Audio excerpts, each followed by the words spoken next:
It's really amusing to see people try and say that the Super Mario Galaxy's performance is slowing down, that this movie isn't doing all that well, when it's not going to be that big of a deal when it still hasn't premiered in Japan yet. So, one of its biggest markets, which is probably going to give it like what, at least another 300 million.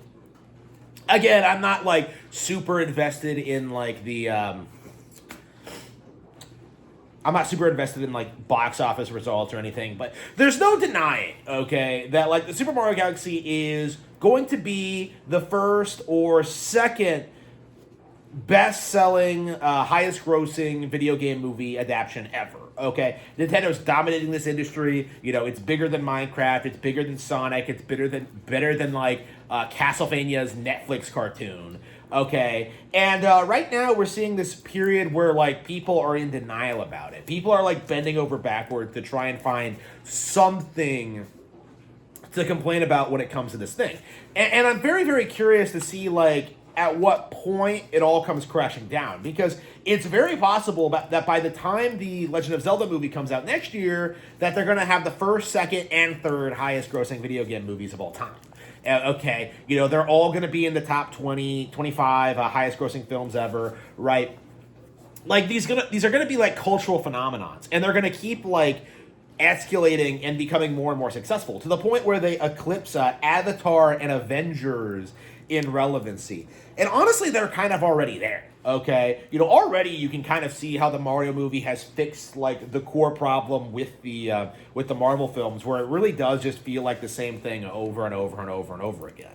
Right, the Mario movie is an actual sequel that actually advances the characters in the world and stuff like that. You don't get that out of Marvel. You don't get that out of Avatar. You know, so like essentially what Nintendo is doing is beating the most like basic formulaic Hollywood franchises in existence, and there's not really anything anyone can do to stop it. And no amount of like, you know, YouTubers trying to glaze Street Fighter or like you know, hyping up Sonic the Hedgehog 4 or like Minecraft 2, like it's not gonna work. Okay, that's, you know, no matter how much you scream like chicken jockey and try to make that into a meme, it's not gonna be bigger than Mario. Okay, and this is the really funny thing about the current situation when it comes to Nintendo, when it comes to like these kinds of situations, is that like we are in this like delusional cycle where the established entertainment industry is doing everything they can to try and gaslight you into thinking that like nobody's going to see these movies, nobody cares about them, nobody's excited about them, right? Please watch our Hollywood slop instead. And everybody is just like going no and going to see these Nintendo movies anyway. Like, it is going to be very, very, very, very, very interesting to kind of see how all this falls apart.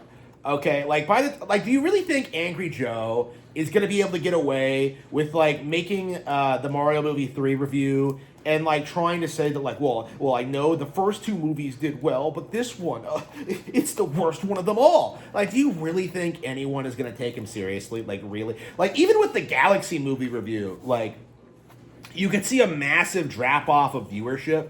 And like a lot of the comments are like calling him out. You know, I've seen a lot of people calling him out for those takes, and I feel like it's becoming more common.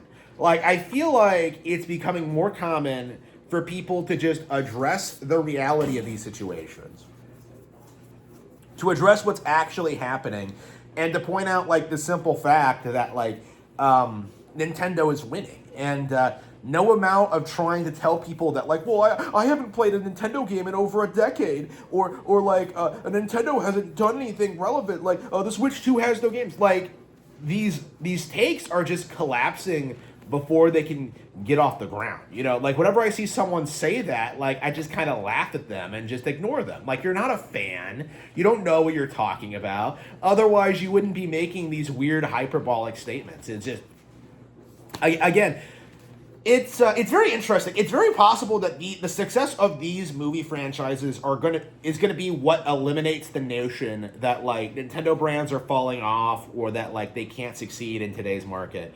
Because like you always see this like every year you have people coming out and saying that like everything Nintendo does is failing and they're not making money and that nobody cares about them, and it's very, very gratifying to kind of see that narrative collapse. Okay, like again, this movie, Mario Galaxy, it's gonna make $1 billion at the box office, and you still have people trying to say that like it's not doing well, that it's not living up to expectations, that people aren't hyped for it, that there's gonna be this major drop off in interest, and like it just isn't true. And I'll be very interested in seeing at what point like the community starts really turning on the critics. Like at what point are we gonna tell these people to fuck off? They don't know what they're talking about. You know, these are the best animated films of all time, the best video game adaptations ever made. Like I don't understand why we're still in this mindset where we have to take these people seriously. Like that's kind of my mentality on this at this point, is that like I'm looking at what all these people are doing, what they're saying, their critiques of the movie, and all of it just kind of falls flat.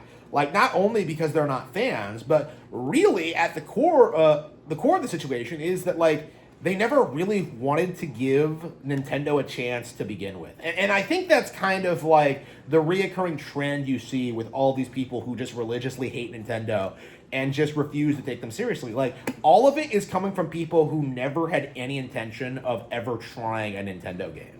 You know, they wanted to continue their delusion that this was some, like, flash-in-the-pan success that would go away. Okay, Super Mario Bros., oh, man, you're not going to be remembering that 40 years from now.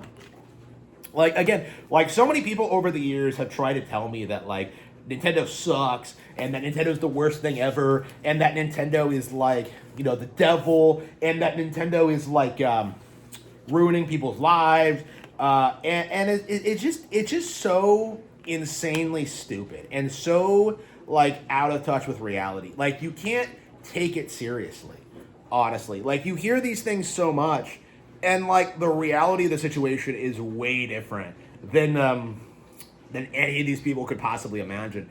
And I think we're seeing that in real time. I think we're seeing that, like, happen with these people, with these characters, with these individuals, is that, like, what we're seeing is just a desperate attempt at, like, preventing Nintendo games from being seen as, like, culture, as being seen as, like, the pinnacle of human achievement in this medium.